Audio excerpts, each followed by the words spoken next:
안녕하세요. 저는 경기도에 살고 있는 30대 중후반 여성입니다. 지극히 평범한 삶을 살던 저였는데 전 남편 때문에 하루아침에 막장 드라마의 주인공이 되어 있더라고요. 저는 현재 친정에서 5살 난 딸아이를 키우고 있습니다. 이혼할 때 이 험한 세상 어떻게 혼자서 어린 딸내미 키우겠냐고 진심으로 걱정해 주시는 분들도 계셨지만요. 무작정 이혼하지 말라며 오지랖 부리는 분들도 많았습니다. 웬만해서는 이혼하지 말고 꾹 참고 살지 그랬냐고 말씀하시던 분들은 결국 나중에 제 이야기를 듣고 나면 이혼 너무 잘했다고 박수를 쳐주십니다. 저도 남편이 그 짓만 안 했더라면 이혼까지는 안 하고 적당히 참고 살았을 것 같아요. 제 딸이 아빠 없이 크기를 바라지 않았으니까요. 하지만 그런 아빠를 딸 곁에 둘 바엔 한부모 가정이 낫겠다 싶었습니다. 사실 망설이다 사연 보내게 된 이유도 저도 사람인지라 제 이야기를 여러 번 하기 힘들기 때문입니다. 과거의 기억을 계속 끄집어내면 그때의 감정이 되살아나 너무 힘들어요. 전 남편과 사내 부부였기에 제 이혼은 더욱더 사람들의 관심 대상이었어요. 아직까지도 가까운 동료들 말고 그 외의 사람들에게 왜 이혼했냐, 딸 있는데 어쩌다 이혼했냐, 이런 말들을 가끔 들어요. 그래서 앞으로는 링크 보내주면서 제 사연이라고 간단하게 말하고 싶어서 이렇게 사연 보내게 됐습니다. 읽어주실지는 잘 모르겠습니다만 제 이야기 한번 솔직히 털어놓을게요. 앞서 말했듯이 저와 전 남편은 사내 부부였습니다. 남편도 저도 아주 평범한 회사원이었죠. 다만 저는 과장으로 승진할 때 남편은 여전히 평사원이었어요. 남편은 평소에 일과 명예에 대한 욕심 같은 건 그다지 없는 사람이었습니다. 그냥 주어진 일만 잘해내자 하는 스타일의 사람이라 승진을 욕심내거나 모험 같은 건 하지 않았던 거죠. 반면에 저는 남들 쉴 때 하지 않아도 될 일까지 더 많이 일했어요. 좋은 회사에 입사했으니 되도록 높은 곳까지 승진하는 게 꿈이었거든요. 그랬던 제 욕심이 결국 어린 나이에 과장까지 될 수 있게 만들었죠. 시어머니는 맛있다고 꽤 소문나 있는 한정식 집을 시아버님과 운영하고 계셨습니다. 남편 집안도 평범한 편이었는데 한 가지 너무 스트레스였던 게 있었어요. 결혼 전에는 몰랐는데 결혼 후 그 점이 엄청 두드러지더라고요. 바로 요즘 세상이 어떤 세상인데 시골 사람인 시모는 너무나 지독한 남아 선호 사상을 가지고 계셨습니다. 아가, 넌 다른 거 다 필요 없고 그냥 아들만 낳으면 돼. 네? 아들이 최고야. 지금은 잘 모르겠지? 근데 나중에 알게 돼. 안 그래요, 여보? 그렇지. 아무렴 아들이 최고지. 저는 만약 애를 낳아도 성별 상관없이 똑같이 사랑스러울 것 같아요. 그리고 아기 성별이 뭐 제 마음대로 되는 게 아니니까요. 시부가 평소에도 시모한테 잡혀 살고 있어서 그런지 몰라도 언제나 어머님 옆에서 듣기 좋은 맞장구만 치셨습니다. 옛날에 시모도 시집살이를 하도 많이 당해서 시부가 종종 그 긴 세월 죄스럽다고 아내 말을 전적으로 따르시는 분이었거든요. 반면에 맞장구를 치지 않고 항상 솔직한 의견을 말하는 제게는 시모가 가끔 눈을 흘기며 못마땅해 하셨죠. 얘야, 넌 어쩜 어른이 말하는데 그렇게 꼭 따박따박 네 의견을 덧붙이고 싶니? 어른들 말씀 떠받들고 그러려니 해야지. 마음가짐이 틀려먹었네.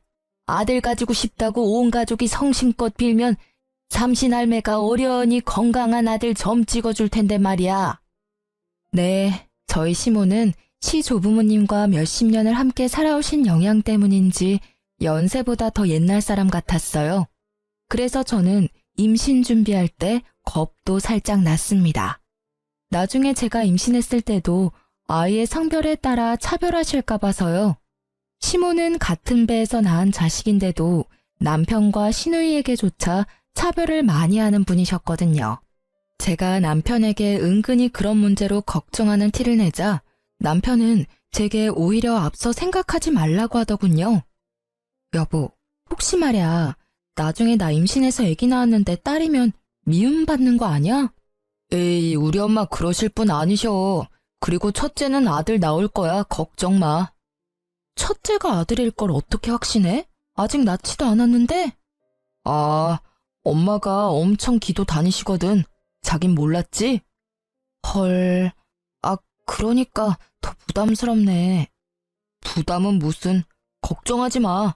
그냥 뭐 아들, 딸 하나씩 골고루 낳고 사는 거지. 하지만 결혼 생활 얼마 안 가 임신을 하면서 제가 걱정하던 것들은 곧 현실이 되더군요. 임신하고부터 시댁의 모든 관심은 뱃속의 아이 건강이나 제 건강이 아니었어요. 오로지 아이의 성별을 궁금해하더군요. 그날도 남편은 산부인과 진료를 혼자 받고 온 제 신경을 긁었어요. 아들이야? 아니, 공주님. 뭐야? 그러다 땅 꺼지겠다? 당신 그 한숨 무슨 의미야? 남편은 제게 혼자 병원 잘 다녀왔냐는 그런 말도 없이 다짜고짜 뱃속 아기가 아들이냐고 물었어요. 제가 딸이라 답하자 본인이 원했던 대답이 안 나와서인지 남편은 세상 깊은 한숨을 내쉬더라고요. 여자애라는 거지?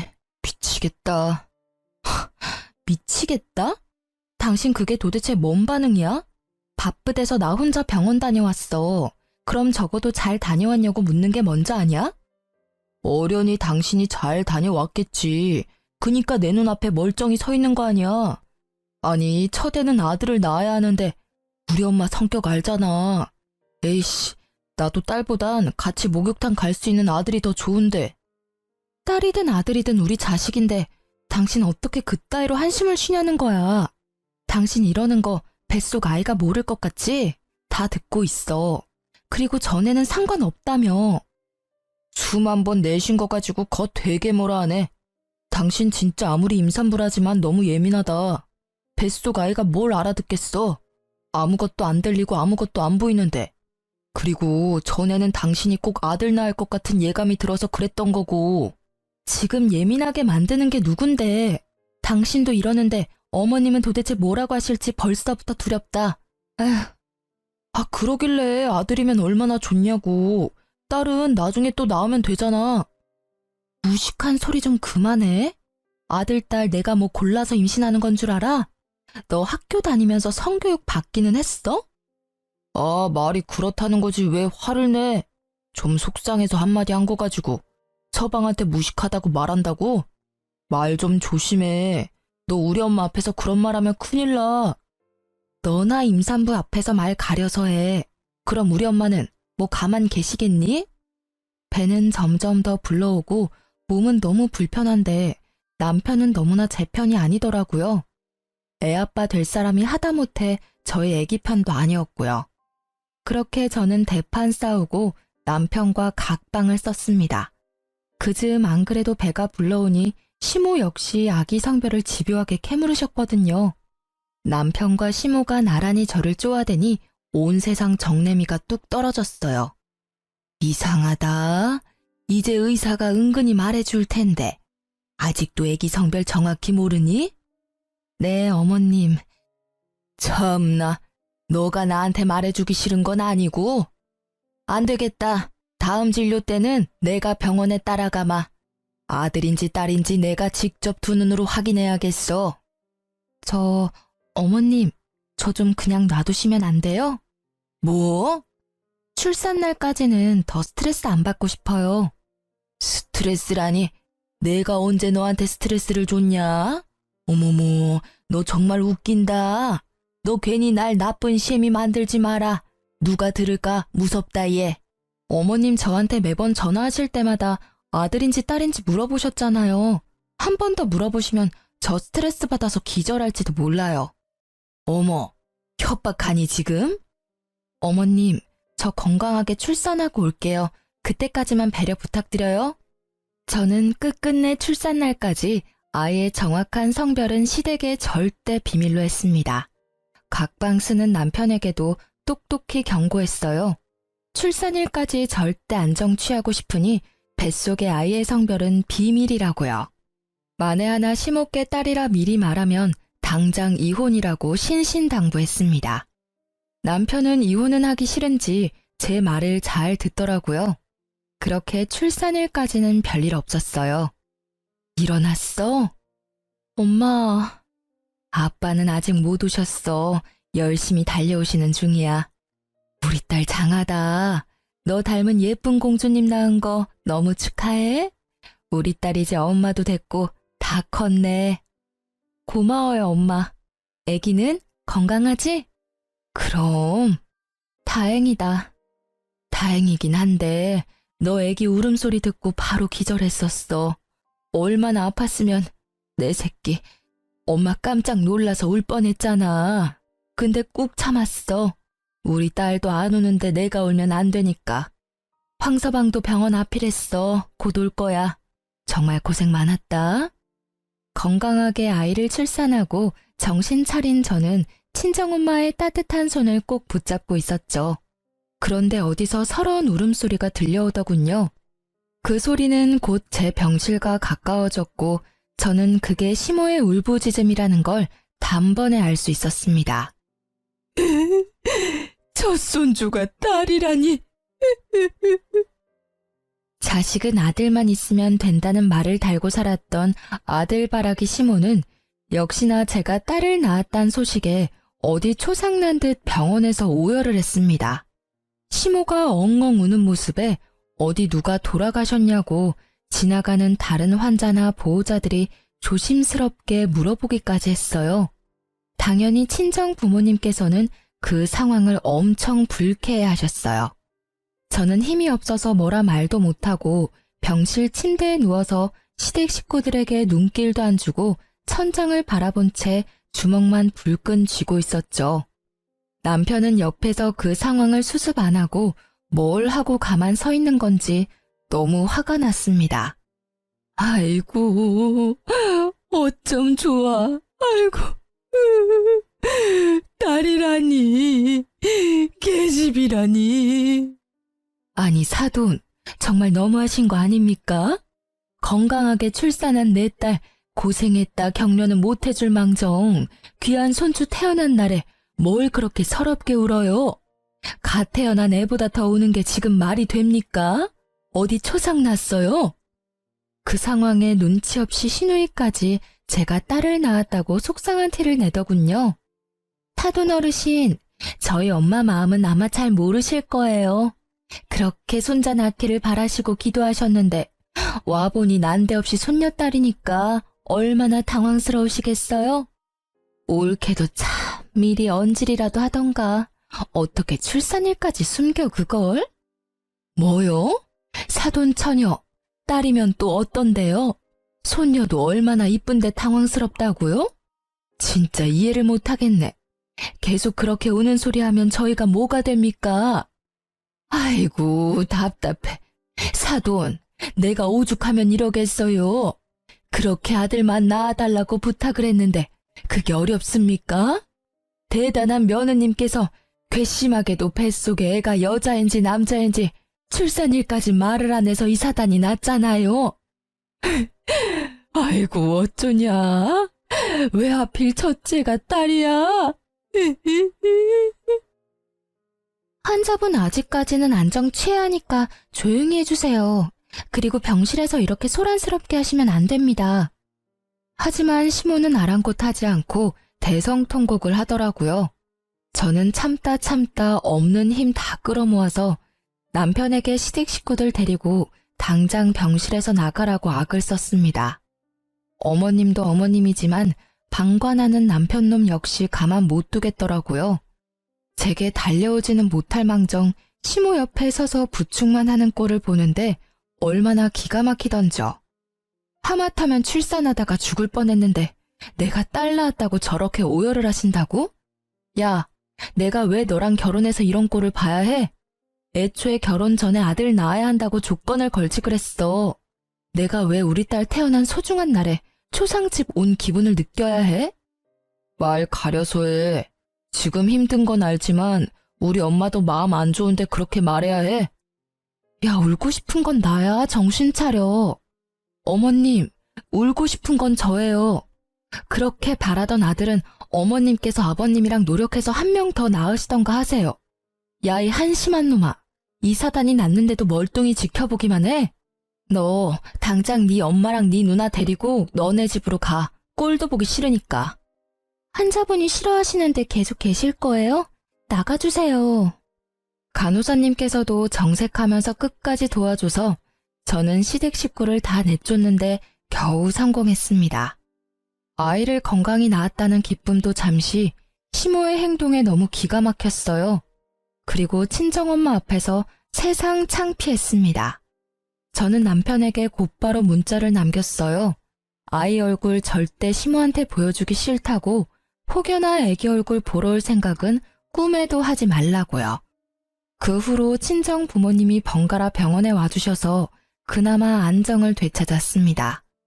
그런데 제가 뭐 반대한다고 해서 시댁에서 아기를 못 보러 오겠습니까? 그 난리를 피워놓고는 또 아기를 보러 오기는 했대요. 친정 부모님 말씀으로는 남편은 다리에 힘이 풀려서 주저앉아서 기뻐하며 울었답니다. 막상 지 눈으로 자기 새끼 보니 감격스러웠겠죠. 제가 바랬던 반응이 그거였는데 왜 일을 이렇게 만든 건지 원망스럽기도 하더군요. 그리고 시모와 시누이는 저와 남편 적절하게 반반 섞여서 너무 귀엽고 사랑스럽다며 한참을 자리를 뜨지 못했다고 합니다. 친정엄마께서 그 모습을 직접 보는데 어이가 없으셨대요. 그렇게 좋아할 거면 그날 왜 그리 모질게 행동했는지 이해가 안 되신다고요. 저는 병원 태어나는 날까지 남편 놈과 시댁 식구들은 절대 보기 싫다 했어요. 이미 남편은 매일같이 사죄의 연락이 왔어요. 자신이랑 꼭 닮은 아이를 뒤늦게 정신을 차린 건지 아님 갑자기 부성이라도 샘솟아나는 건지 아주 제게 싹싹 빌더라고요. 여보, 태어나는 날까지 어떻게 못 오게 해. 계속 처갓집에 있을 거야? 장모님 장인어른께서도 힘드실 거야. 우리 부부잖아. 집으로 돌아와. 애기도 너무 보고 싶단 말이야. 남편 노릇 아빠 노릇 해야 할 때 안 하고 이제 와서? 미안해. 내가 진짜 미안해 여보. 장모님 장인어른께도 따로 찾아뵙고 용서 구했어. 당신만 나 용서해주면 진짜 앞으로는 잘할 수 있어. 엄마한테 안이 돌리고 두 공주님들 내가 잘 모시고 살게. 응? 우리 딸 눈 떴으면 아빠 보고 싶을 텐데 제발 화 풀면 안 돼? 애기 생각해서라도 한 번만 봐주라. 우리 엄마도 엄청 반성하고 계셔. 내가 그 후로 얼마나 엄마한테 대들었는지 몰라. 제발 한 번만 기회 주라. 한 번은 기회 줘야 하는 거잖아. 나도 정말 좋은 남편, 좋은 아빠 하고 싶어. 난 아직도 그날 일이 너무 굴욕적이야. 어머님이랑 당신 가족들, 지금 시대가 어느 시대인데 아들 못 낳았다고 병원에서 그 난리를. 잘못했어. 무릎 꿇고 이렇게 빌게. 일단 생각해 볼게. 집에는 안 올 거야? 당장은 못 가. 내 마음이 그래. 그렇게 저는 사과하는 남편에게 매몰차게 굴었어요. 당연히 출산 날부터 이혼을 생각하고 있었거든요. 그렇게 마음이 상했는데 사과한다고 해서 바로 없던 일이 되거나 제 마음이 회복되지는 않으니까요. 그런데 어머님은 사과하러 오셨다가 눈뜬 저희 딸을 보더니 아주 딴 사람이 되시더라고요. 애가 어쩜 이렇게 예쁘게 태어났니? 아이고 그랬어요 우리 공주님. 뭐가 그렇게 궁금해서 눈이 동그래졌어. 할미야, 내가 네 친할미다. 알아보겠어? 어이구 지난번에 봤을 때보다 더 볼이 오동통해졌네. 언제 할미라고 불러줄래? 갓난 애기가 뭘 안다고 끊임없이 말을 거는 시모의 마음이 결코 거짓은 아니라고 생각 들더라고요. 시모는 아이가 눈을 깜빡이기만 해도 좋아서 어쩔 줄 몰라 하시며 조심조심 아기 곁을 맴도셨어요. 그 모습을 보는데 벼랑간 눈물이 핑 돌더라고요. 저한테 왜 그렇게 모질게 구셨어요? 애기 이렇게 예뻐하실 거면서요. 그러게나 말이다. 내가 한치 앞을 모르고 말이야. 미안했다. 이제 화 좀 풀면 안 되냐? 공주님 잘 키울 수 있게 많이 도우마. 한 번만 너가 이 늙은이 딱 한 번만 봐주면 안 되겠니? 그놈의 딸 아들 순서가 뭐가 그렇게 중요하다고. 아들이야, 또 낳으면 되는 건데. 이렇게 예쁜 공주님 앞에서 통곡했으니 내가 미친 인간이야. 그렇게 젊은 시절 시댁에서 당하고 살아놓고 말이야. 내가 우리 어머님 너무 경멸하는데 정신 차리고 보니 아주 똑같이 너한테 행동하고 있더라고. 아무쪼록 내가 미안하다. 전에 들어본 적 없는 시모의 너무 다정한 목소리에 진심 어린 사과에 저는 그만 시댁 식구들을 전부 용서하고 말았습니다. 모두가 진심으로 제 딸아이를 예뻐하는 게 느껴졌으니까요. 신우도 진작에 시모 따라 분위기에 휩쓸려서 그랬다며 너무 미안했다고 이미 찾아와서 제게 용서를 구했었고요. 친정 부모님께도 이미 마음이 어느 정도 풀리셔서 이제 제가 선택하라고 해주셨어요. 저는 결국 이혼하려던 결심을 지우고 열심히 딸아이를 남편과 사랑으로 키웠습니다. 그 일들이 벌써 5년 전 이야기네요. 그때는 제가 나중에 남편과 시모 그리고 시누이에게 뒤통수를 맞으리라고는 상상도 못했었습니다. 제 하나뿐인 소중한 딸은 친정 부모님께도 물론 예쁨을 많이 받았지만 시부모님께서 특히나 예뻐하셨어요. 어머님께서는 더 이상 딸아이라고 차별도 절대 안 하셨죠. 하지만 은근히 손자도 보고 싶으신지 다른 소식은 또 없냐고 종종 물어보셨습니다.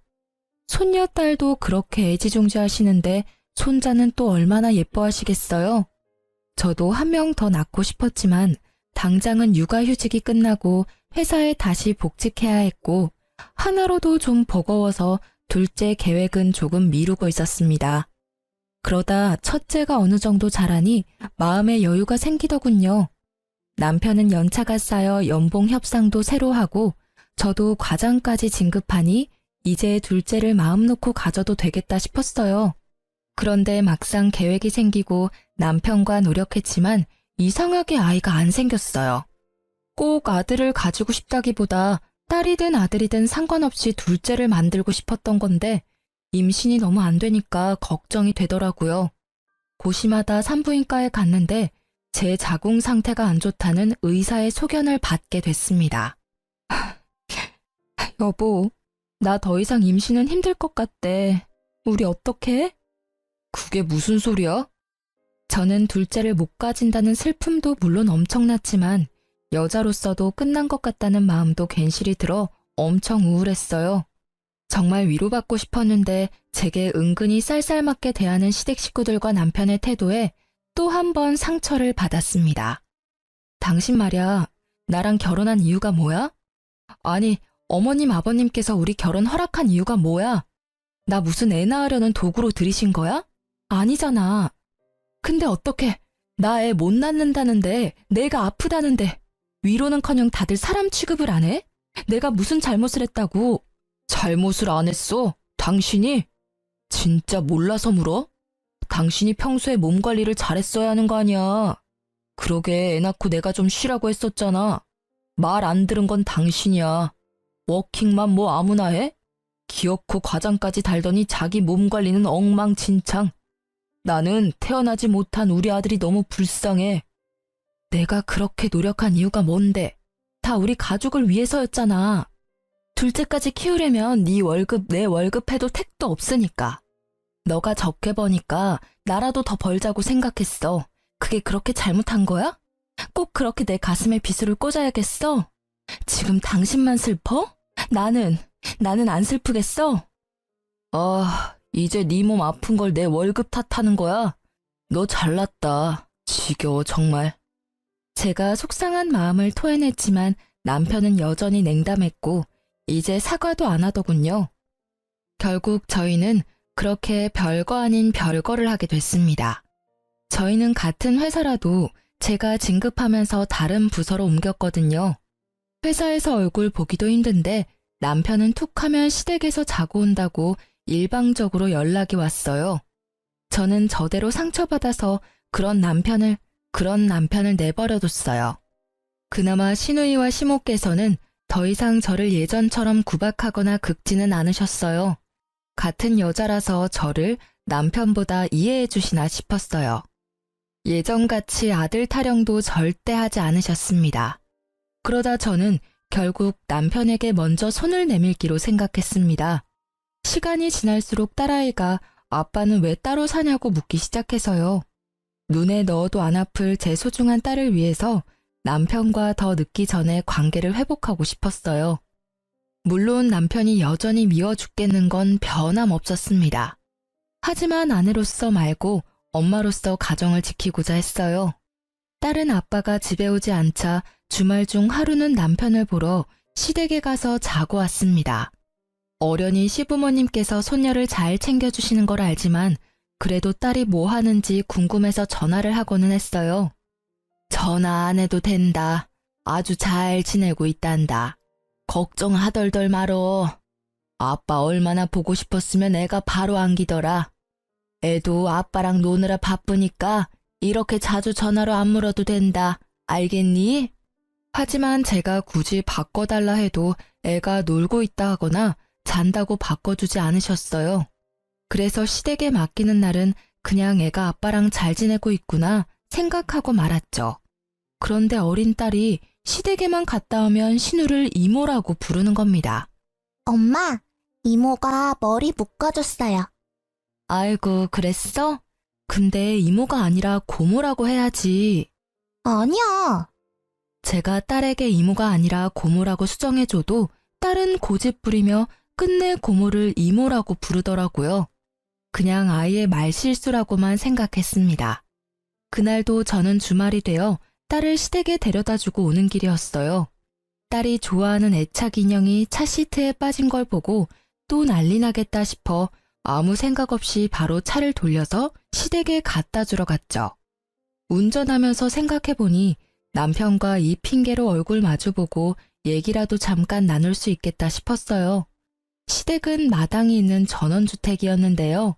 손녀딸 왔다 갔다 뛰어놀라고 현관문을 시모가 다 열어놨더라고요. 하필이면 벗기 힘든 롱부츠를 신었던 터라 신발을 벗기 위해 한참을 서 있었죠. 그런데 안에서 딸아이 목소리가 들리더라고요. 반가운 마음에 얼굴만 빼꼼히 들어 거실 쪽을 쳐다보는데 웬 모르는 여자가 남편이랑 나란히 딱 붙어 있는 겁니다. 자기야, 과일 먹어봐. 아, 맛있네? 내가 먹여주니까 더 맛있지?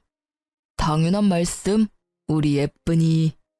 그 행동과 대화는 누가 봐도 보통 사이가 아닌 듯 했어요. 이미 봤으면서도 속으로는 아니길 바랬지만 제 딸이 그 여자에게 이모라고 부르는 모습에 남편이 외도 중이란 확신이 들었어요. 어디서 몰래 바람 피는 것도 아니고 남편 놈이 작정하고 시댁에서 심지어 내 딸 앞에서 상간녀랑 히히덕거렸다는 사실에 화가 머리끝까지 났습니다. 상간녀에게 이모라는 호칭까지 붙여주고요. 활용점정으로 그 순간 시모의 목소리가 들렸습니다. 이제 우리 시은이가 이모 말고 엄마라고 부르는 습관을 들여야 할 텐데. 엄마 해봐, 시은아. 싫어. 엄마는 집에 있어. 어머니, 아직 일러요. 아직 그 사람이랑 이혼도 안 했는데 차근차근 진행해요. 시은이 혼란스럽겠어요. 그래도 우리 새애기가 듣기 서운하잖니. 곧 엄마 될 사람이 얜데. 어머님, 저는 괜찮아요. 저 금방 신이랑 친해질 자신 있어요. 이렇게 저를 잘 따르잖아요. 엄마라고 금방 불러줄 거예요. 그치, 시은아? 그 장면에서 저는 피가 거꾸로 솟는다는 기분을 잘 알게 됐습니다. 살면서 그렇게 분노해 본 적 없었거든요. 당장 시댁 들어가서 다 엎고 싶더라고요. 하지만 어린 딸에게 평생 그 장면이 트라우마로 남을지 모르겠다는 생각도 들더라고요. 또 제가 방금 보고 들은 것 외에는 제게는 남편의 외도에 대한 아무런 정보도 증거도 없었으니까 저는 그대로 물러날 수밖에 없었어요. 이를 꽉 깨물고 겨우 참아서 시댁을 빠져나왔죠. 저는 곧바로 비싼 돈 주고 흥신소에 의뢰했습니다. 아주 사소한 것부터 결정적인 것까지 상간녀 정보와 남편의 행적들을 탈탈 털어서 증거를 차곡차곡 수집했어요. 그리고 둘이 어떻게 만나게 됐는지도 알아봐 달라고 했죠. 돈이 있으니 세상 참 못 알아볼 게 없더라고요. 제게 돈이라도 없었으면 어쩔 뻔했나 싶었습니다. 상간녀는 꽤 유명한 헤어샵의 수석 디자이너였습니다. 저는 우선 상간녀부터 참교육하려고 그 샵의 원장에게 비싼 돈을 주고 예약을 했습니다. 제가 시술 받으러 가니 상간녀의 표정이 일그러지더라고요. 제 얼굴은 모를 줄 알았는데 어떻게 알고 있었나 봅니다. 정확하지는 않지만 저는 웃으면서 상간녀가 들리게 원장에게 말했습니다. 원장님, 제 남편이 바람을 피고 있는데요. 제가 곧 그 상간녀 참교육시키러 갈 거거든요. 그러니까 머리 예쁘게 좀 해주세요. 네, 고객님 진짜 잘 오셨어요. 저만 믿으세요. 제가 진짜 끝장나게 우아하고 고급스럽게 해드릴게요. 마음 단단히 먹으셔야 해요. 원장은 신나서 상간녀 흉을 보더라고요. 그러자 상간녀는 묘한 눈빛으로 저희 쪽을 힐끔거렸습니다. 그런데 저기 저 디자이너는 내가 어디서 뵌 것 같은데 낯이 많이 익네요? 혹시 저희 어디서 봤던가요? 네? 아니요, 초면입니다. 제가 좀 많이 흔하게 생겼어요. 상간녀의 반응을 보니 상간녀는 틀림없이 제 얼굴을 아는 듯 했어요. 원장의 시술이 끝날 때까지 상간녀는 본인 손님에게 실수할 만큼 제게 온 신경이 쏠린 듯 했어요. 아, 죄송합니다. 뜨거우셨죠? 아니, 오늘 왜 그래 너? 정신 어디다 두고 왔어? 오늘 좀 일찍 퇴근해도 될까요? 몸이 안 좋아서요. 실수를 타박하는 원장에게 몸이 아프다며 미꾸라지처럼 빠져나갈 궁리를 하더라고요. 그걸 저는 가만둘 수 없었죠. 원장은 제게 복수 잘하라며 정말 예쁘게 시술을 해주고 있었고 저는 대뜸 벌떡 일어나서 상간녀에게 다가갔어요. 아직 안 끝나셨는데? 고객님, 혹시 화장실 가고 싶으세요? 원장이 부르는 소리를 무시하고 저는 상간녀에게 다가가 물었어요. 어때요? 네? 엄청 예쁘세요. 저희 원장님 정말 잘하시죠? 그럼 이건 어때요? 저는 상간녀의 뺨을 있는 힘껏 내리쳤습니다. 고객님, 왜 이러세요? 상간녀는 그러고도 한참 아무 말을 못하더라고요. 그녀만 뺨 맞은 이유를 알고 있으니 원장은 자기 직원 보호하겠다고 감싸더군요. 웅성거리는 소리는 전부 저를 향해 있었습니다. 뭐야? 저 여자 갑질하는 거 아니야? 직원 뺨을 갑자기 왜 때려? 얼른 경찰 불러야. 저는 그때 모든 사실을 폭로했습니다. 나쁜 건 제가 아니라고요. 너 내 남편이랑 바람난 것도 모자라서 감히 내 딸까지 뺏어가려 해? 네가 인간이야? 이 욕정의 눈이 먼 짐승아. 이렇게 번듯하고 멋있는 샵에서 일하면 뭐하니? 네가 인간이 덜 됐는데.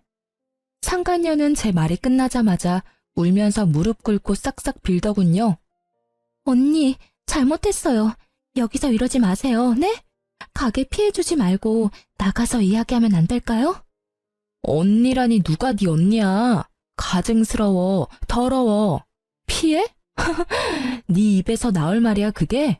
내 인생에 피해준 건 어떻게 보상할 건데? 사모님, 제가 다 말씀드릴게요. 제발요. 나가주세요. 손님, 아까 말씀하셨던 바람났다는 여자가 저희 직원인가요? 네, 그래서 내가 여기까지 비싼 돈 주고 시술 받으러 왔죠. 소란 피워서 죄송해요. 오늘은 일단 갈게요. 너 내 남편한테 연락하지 말고 가만히 쥐 죽은 듯이 내 연락 기다려. 그렇게 상간녀 쪽만 주고 나오려고 했는데 상간녀는 울면서도 저를 끝까지 따라오더군요. 제발 하라는 대로 할 테니 제 직장만 건드리지 말아주세요. 여기 다시는 찾아오지 말아주세요. 제발 어디도 소문내지 말아주세요. 그러면 제가 다 협조할게요. 네? 너 지금 나한테 명령하니? 협박해? 부탁드리는 거예요. 정말 여기 제 전부예요. 너도 내 전부를 가져가려고 했잖아. 내 남편이랑 같이 내 딸 훔치려고 했잖아. 그건 진짜 죽을 죄를 지었어요. 제가 잘못했습니다. 사모님, 한 번만 부탁드릴게요. 그리고 이어지는 상간녀의 말을 듣고 저는 한동안 벙쪘어요. 남편과 상간녀는 시모를 통해서 처음 만났다고 합니다. 그 한정식 집 저희 원장님께서 단골이셔서 자주 저 데리고 가주셨어요. 어머님, 아니, 한정식 사장님께서 저한테 따로 전화번호 물어보셨는데 밥 먹으러 오라고 연락이 자주 왔어요. 그렇다 할 가족도 없고 너무 포근했어요. 가족이 그리워서 저한테 잘해주는 그 사람이랑 어머님 거절하지 못했어요. 죄송합니다. 그러니까 저희 시모께서는 제가 더 이상 애 못 낳는다고 하자 손수 새 며느리감을 찾으신 거예요. 상간녀에게도 대놓고 손자 낳아줄 새 며느리감 찾는다고 했대요. 손자만 낳아준다면 평생 잘해주겠다고요. 그 엄마의 그 아들이라고 그렇게 시모가 소개시켜준 새 여자와 새 출발하겠다고 조강지쳐 버릴 계획이었던 남편이었네요. 괘씸하게도 시댁과 남편은 저 빠질 생각이었대요. 저 이제 다 말씀드렸으니까 더 이상 여기 안 찾아오실 거죠? 내가 왜 네 말을 들어줘야 하니? 뭐 하긴 나한테 위자료 주려면 너 열심히 일해야겠다. 저 뭐든 다 할게요. 제 커리어만 건드리지 말아주세요. 네? 자기 커리어는 소중하고 남의 인생은 소중하지 않은지 어이없는 상간녀의 태도에 저는 재미있는 계획을 세웠습니다. 너 방금 뭐든 다 한댔지? 네, 뭐든요. 저는 회사 미팅 시간에 상간녀를 초대했습니다. 지금 생각해보면 저까지 회사 잘릴 위험이 있던 거였는데 그때는 복수에 눈이 멀고 정말 절박했었나 봐요. 상간녀는 아무것도 모른다는 얼굴로 저희 회사에 찾아와서 남편 이름을 대며 남편을 찾았습니다. 황주성 씨 어디 계세요? 누구세요? 황주성 씨 여자친구요. 누구냐고 묻는 직원들에게 상간녀는 당당히 여자친구라고 말했습니다. 회사에 와달라고만 했지 그런 건 시키지도 않았는데 상간녀는 알아서 남편을 골탕 먹이더라고요. 전체 미팅이라 여러 부서가 모여 있었는데 대부분 저희가 부부라는 걸 알고 있는 분들이셨죠. 직원들은 순간 제 눈치도 보고 경멸의 눈빛으로 남편 놈을 쳐다봤습니다. 아무것도 모르고 남편 놈은 걸어오다가 상간녀 보고 귀신 본 듯이 놀라더군요. 네가 여기 어떻게... 자기야, 도대체 이혼을 언제 한다는 거야? 내가 언제까지 기다려야 해? 마누라랑 이혼할 마음은 진짜 있긴 한 거야? 주성 씨, 나 가지고 논 거야? 자기 부인 이제 애 못 낳는다며. 나보고 아들 낳아달라고 했으면서 왜 자꾸 이혼을 미뤄? 상간녀의 연기에 저는 빵 터졌어요. 그 상황은 연기였지만 그 말들은 전부 사실이었으니까요. 저는 그대로 남편 놈에게 다가갔고 남편은 아니라고 뒷걸음질 쳤어요. 여보, 그런 거 아니야. 누가 좀 저 미친 여자 당장 나가라고 해요. 난 모르는 여자거든요. 모르는 여자라니 섭섭하겠다. 네 애인이잖아. 시댁에 꽁꽁 숨겨두고 주말마다 내 딸 불러서 상간녀한테 엄마라고 부르게 했잖아. 내가 모를 줄 알았어? 당신 다 알고 있었어? 설마 쟤 여기 부른 거 당신이야? 회사에서도 딴 살림 차리고 싶어서 네가 부른 거 아니고? 난 모르는 여자라니까. 저는 이미 남편 몰래 미팅 준비하는 척하며 그의 핸드폰을 가져가서 남편 톡 프로필 사진을 상간녀와 아주 다정하게 찍은 사진으로 해놨었습니다. 회사 직원들은 물론이고 이미 사진 본 지인들은 미친 듯이 연락 오고 난리 난 상태였죠. 남편 놈에게 핸드폰을 돌려주니 경악하더군요. 야, 진짜 이게 다 네가 벌인 짓이야? 감히 회사에서 이런 장난질을 해? 사진도 바꿔놓고 아주 나 엿먹으라는 거지? 아니, 이건 내가 벌인 짓이 아니라 네가 내 뒤에서 벌인 짓이지. 바람핀 것도 모자라서 감히 내 딸 시은이까지 나한테서 뺏으려 했어? 저는 업무 파일을 들고 그 모서리로 기분 나쁘게 남편 놈의 머리를 콩콩 찍어줬습니다. 당장 아작내고 싶은데 내가 너보다 직급이 높아서 참는다. 과장이라 참는 거야. 황주성 사원, 빨리 저 여자 데리고 나가. 회사 분위기 엉망으로 만들지 말고. 남편 놈은 분해서 어쩔 줄 몰라 하며 개거품 무는 모습에 저는 너무 통쾌했습니다. 야, 네가 어떻게 이래? 쪽을 줘도 이렇게 주냐? 저는 침착한 반면에 남편이 발악을 하니 주변 남자 사원들은 저를 보호해주더군요. 뒤늦게 나타난 부장은 회사에서 이게 무슨 짓이냐고 상간녀 데리고 나가라고 남편에게 소리쳤어요. 남편에게 회사에서도 조치를 취하겠다고 일침을 날리셨죠. 물론 저도 어느 정도 징계는 받을 거라 생각했습니다. 그렇게 울그락불그락하는 남편에게 상간녀는 머리에 꽃다네처럼 팔짱을 끼자 남편은 상간녀의 뺨을 내려치고 씩씩거리면서 나갔어요. 상간녀는 제게 아련한 눈빛으로 이 정도면 됐냐고 묻는 듯 했습니다. 그 후로 남편은 불륜으로 큰 무리를 일으켜 권고사직 권유받았어요. 왜 과장이 벌인 일에 본인이 피해받아야 하냐고 남편은 부장님이랑 싸웠답니다. 부장님이 남편한테 바람을 과장이 피웠냐고 역으로 질문하셨대요. 그러자 전 남편 놈은 한마디도 대답 못했다고 하더라고요. 바람 핀 놈이 더 성낸다며 부장께서 더 회사 어지럽히지 말고 알아서 퇴사하라 하셨습니다. 남편 놈은 정말 가관인 게 제 발로 퇴사해놓고 상간녀 직장에 가서 똑같이 난동을 부렸대요. 왜 자기 배신했냐고요. 소문 들어보니 상간녀는 참지 못하고 맞서서 당신 때문에 상간녀 소송당해서 위자료 물어야 한다고 개싸움을 했다고 합니다. 제가 다녀간 후로 그 샵의 원장이 상간녀 일 잘한다고 쉬쉬하려고 했다는데 그 일로 결국은 상간녀는 샵에서 잘렸다고 합니다. 둘 다 자업자득이죠. 저는 상간녀가 그나마 제게 협조를 잘해줘서 이혼 소송도 이기고 위자료를 받았어요. 양육권도 당연히 제가 가지게 됐습니다. 한동안 전 시모는 손녀딸도 못 봐서 우울하다고 우는 소리 하면서 연락이 왔어요. 그 사단을 만든 게 본인이면서 다시 합치라고 하는 전 시모의 말에 어이가 없었습니다. 내가 요즘 일도 손에 안 잡혀. 우리 공주 못 본 지 너무 오래됐잖아. 너희가 이혼했어도 우리는 여전히 가족이잖아. 응? 가족이요? 쓸모없어지니 뒤통수 치고 버리라고 한 게 가족인가요? 어머님 참 뻔뻔하시네요. 저희 가정 풍비박산 난 데에는 어머님이 가장 공 크시잖아요. 이젠 이혼도 했으니 당당하게 새로운 며느리감이나 또 찾아보세요.